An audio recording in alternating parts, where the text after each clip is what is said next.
L'univers est un endroit vaste et mystérieux, mais nous pouvons le percevoir grâce à nos 5 sens, la vue, l'ouïe, le toucher, l'odorat et le goût. Ces sens ne sont pas seulement des façons d'apprécier le monde qui nous entoure, ce sont aussi des portes d'entrée vers le monde fascinant de la physique et de la chimie. La physique et la chimie sont les sciences qui gouvernent tout ce qui nous entoure, du plus petit atome à la plus grande étoile. Comprendre ces sciences nous aide à apprécier comment fonctionnent nos sens. Cela révèle les mécanismes complexes qui nous permettent de percevoir le monde. Dans cette exploration, nous allons voyager au cœur de nos sens. Nous allons découvrir comment la physique et la chimie jouent un rôle fondamental dans nos expériences quotidiennes. Préparez-vous à voir le monde sous un tout nouveau jour, ou plutôt sous une toute nouvelle longueur d'onde. Ensemble, lançons-nous dans cette aventure de découverte scientifique. Pensez aux couleurs vibrantes d'un arc-en-ciel. Saviez-vous que ces couleurs sont créées par différentes longueurs d'onde de la lumière? La lumière est une forme d'énergie qui voyage par ondes. Chaque couleur a une longueur d'onde différente. Lorsque la lumière traverse un prisme, elle est séparée en ces différentes longueurs d'onde. Cela crée le spectre de couleurs que nous voyons dans un arc-en-ciel. Nos yeux agissent comme des prismes. Ils contiennent une lentille qui focalise la lumière sur la rétine au fond de l'œil. La rétine possède des cellules spéciales qui détectent les différentes longueurs d'onde de la lumière. Ces signaux sont envoyés au cerveau où ils sont interprétés comme des couleurs. Le son est une autre forme d'énergie qui voyage par ondes. Mais contrairement à la lumière, le son a besoin d'un milieu pour se propager, comme l'air, l'eau ou les solides. Imaginez que vous pinciez la corde d'une guitare. La corde vibre, et ces vibrations créent des ondes de pression dans l'air. Ces ondes voyagent jusqu'à nos oreilles.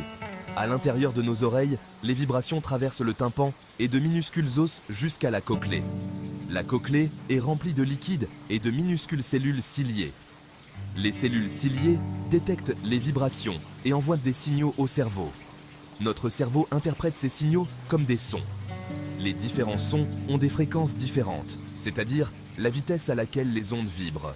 Les sons aigus ont des fréquences élevées, tandis que les sons graves ont des fréquences basses.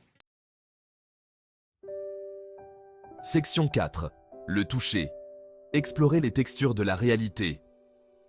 Nous faisons l'expérience du monde par le toucher, en sentant la douceur de la soie ou la rugosité du papier de verre.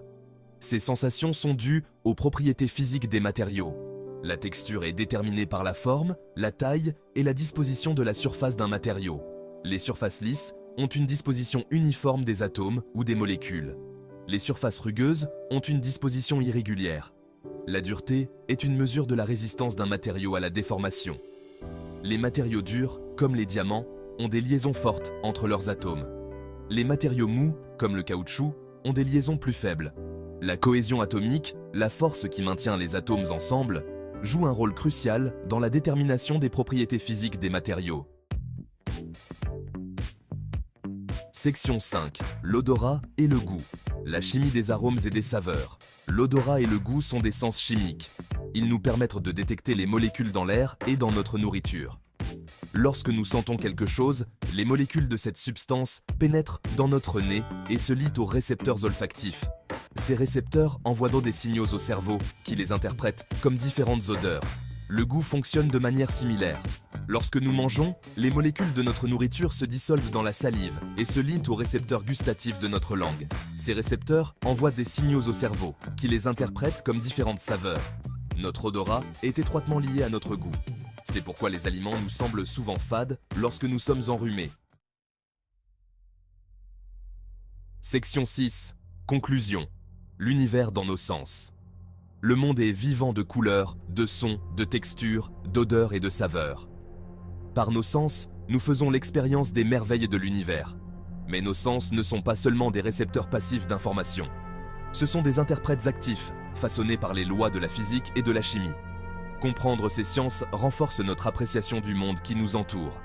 Nous commençons à voir les liens complexes entre les éléments constitutifs fondamentaux de l'univers et nos propres expériences sensorielles. Alors, la prochaine fois que vous vous émerveillerez devant un arc-en-ciel, que vous écouterez de la musique ou que vous savourerez un délicieux repas, rappelez-vous que vous êtes témoin de la beauté de la science en action. Car au sein de chaque sensation se cache un monde d'atomes, de molécules, d'ondes et d'énergie qui ne demande qu'à être explorée.